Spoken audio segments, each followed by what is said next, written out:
shocking event.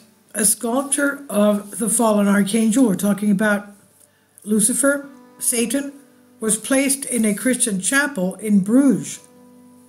This is a commentary by our friend G.T., the theologian. Every day that passes, there are certain entities in the West becoming more and more demonized.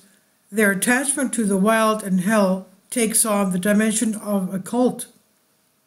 In the end, everyone will get what they deserve and what they fought for. Can you imagine now putting this thing in front of the altar in a Christian church? What is the aim? Which priest allowed this? This is, of course, a Catholic church. To me, this is very unacceptable and shocking. But anyway, let's see what happens. In the end, everyone will get what they deserve and what they fought for. Brugge, an angel lay in the middle of Memling, the sculpture Legend, Archangel II of 2023 by Berlin de Brugge in the hospital chapel. After 9 months of work, the St. Jean Hospital Museum in Brugge reopened with a new scenography. This is reported by the Belgian Librar. This very prominent sculptor has made a series of similar works. The sculptor made a series of similar works that she calls archangels. They are dark archangels with real animal skins on them.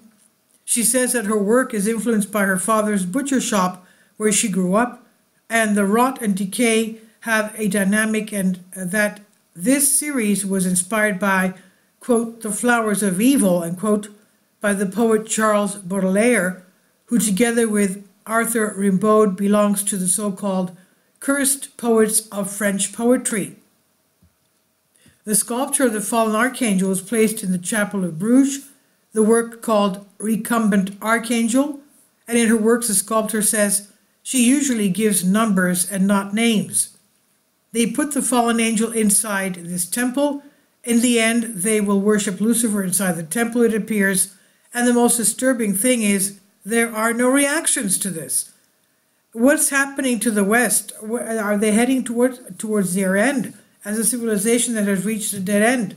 Nihilistic and out of selfishness, not admitting its defeat. And this is by Dippin News. I've translated this for you from a Greek article. What do you think about this?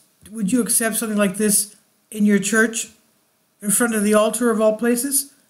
And the sculpture covered with animal skin? Can you imagine the stink and the rot? Please leave your comments, and thank you for your support. Support my Patreon account. The daily posts are 5 videos daily, and they are totally different from what I have on my YouTube channel. Thank you so much for your support, and that you find all my content so interesting. You'll find the Patreon account details in the description box below.